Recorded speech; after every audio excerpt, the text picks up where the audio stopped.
I know that when you were younger, you were going to concerts with Freddie Mercury and Queen and Elton John, and you really had a good time there. Did you see something there that you could recognise, or did you use? Oh, you mean in terms of being them being gay? I think absolutely. Well, Freddie Mercury. I mean, really. The interesting thing is because I didn't self-identify as gay until later. I didn't even realise that what drew me to particular. I think it drew me to those two artists. Apart from the fact it was great music, you know. I'm not a fan of later Queen, but the early 70s Queen stuff I think is fantastic, incredibly imaginative, incredibly well produced, beautifully sung work. But Elton and Freddie, in terms of going to see them live and also in their delivery, I think they're there in all my work. And I think I remember, for instance, reading that Elton John was gay, because by then I was buying his stuff. It was 75, 76. I would have been about 11, 12 years old. And I know that it didn't register as anything with me. It didn't register in a way that I knew it in any strange way or anything. It just didn't register. Whereas, had I self-identified as gay, I would have been glad he'd done it, or I would have related to him more, but it didn't change my perception at all. And I think that's interesting, that I could feel emotionally that I was drawn to these two artists, but I had no idea why, you know. Okay. Do you know why pop music and homosexuality are going quite well along together during history, from disco and onwards, when, for example, food or sports don't blend in? Well, because the foundations of pop music was set by the late 60s, early 70s, bisexuality was so much a part of the way pop music presented itself. The idea of androgyny came from pop music. So even though, I mean, I'd have to say, it has not worked that way, for instance, in the States. You're still talking about rampant homophobia, even though you can see all this kind of imagery that doesn't suggest that. There are plenty of bands, cool bands, that obviously are perfectly cool with their sexuality or other people's sexuality. But believe me, it's still a very damaging aspect for not just for actors, but also for musicians. You know, you are categorized like that. If you go to Amazon.com, and I've said this before actually, but if you go to Amazon.com, you know, when you go to Amazon, it tells you people who bought this album also liked, right?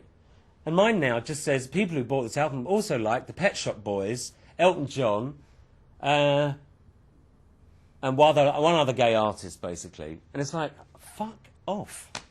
Do you know what I mean? Absolute rubbish. But that's the way they see it in America, you know. I don't know. I'm gonna maybe a very brief attempt, but I will attempt with this album to make some contact with my American audience again. But it's an uphill struggle in a way that my creativity makes sure that it hasn't been an uphill struggle. I spent 5 years making sure that my sexuality was not going to cast a shadow over this in any way. But in America, it's going to be an uphill battle, no question.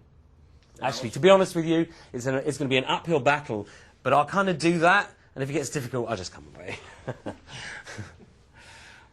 I don't care enough about my career to deal with a barrage of homophobia, really. So we'll see. Okay. Do you meet any homophobia in Europe? No, never. Okay.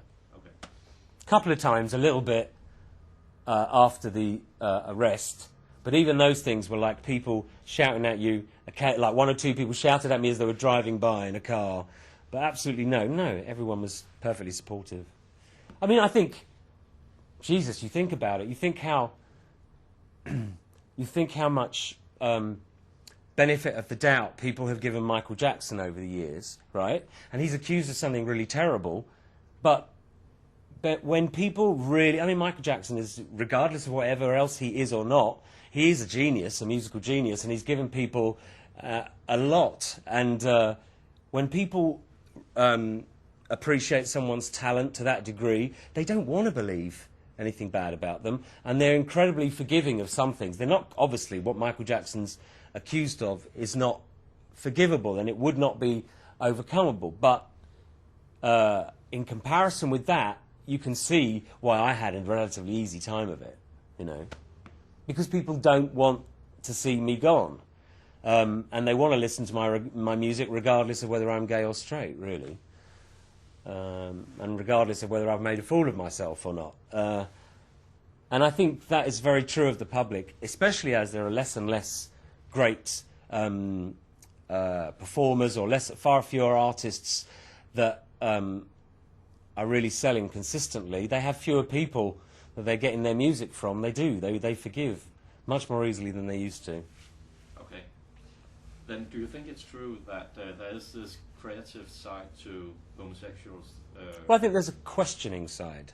There's a side. The thing that I find disheartening about modern gay culture is it's been totally overtaken by, again, like everything else, by consumerism. If you're gay, you're supposed to like shitty records that are only meant for 13-year-old girls. You're supposed to wear a white T-shirt, work out 5 times a week. If you want even a vague chance, you know, in the gay community, and all this stuff, we're supposed to wear certain clothes, use lots and lots of grooming products, and gay people are some of the most interesting people on the planet because they are born into an environment which is going to be difficult for them, i.e. the world is full of human beings trying to procreate, and that's not what we're here for, you know.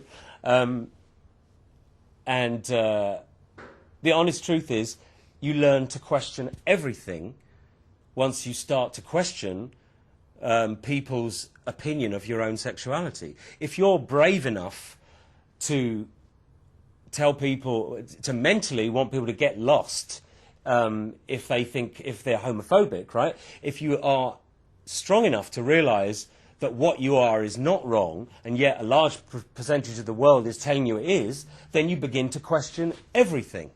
Because a major part of your being you have to fight for, right?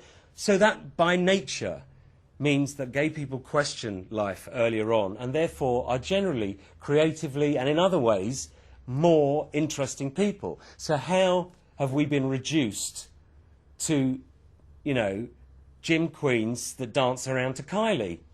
I don't see. There's nothing wrong with being a queen. There's nothing wrong with going to the gym. There's nothing wrong with listening to Kylie. But the fact that you're expected to do all these things, where's the time to be interesting?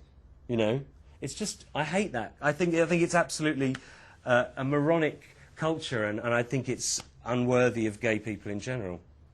Okay, but I must say that lots of gay questions. Yeah. Is this for No, it's for straight TV, but. All right. But oh well, they need I educating. think so it's quite interesting to. Okay.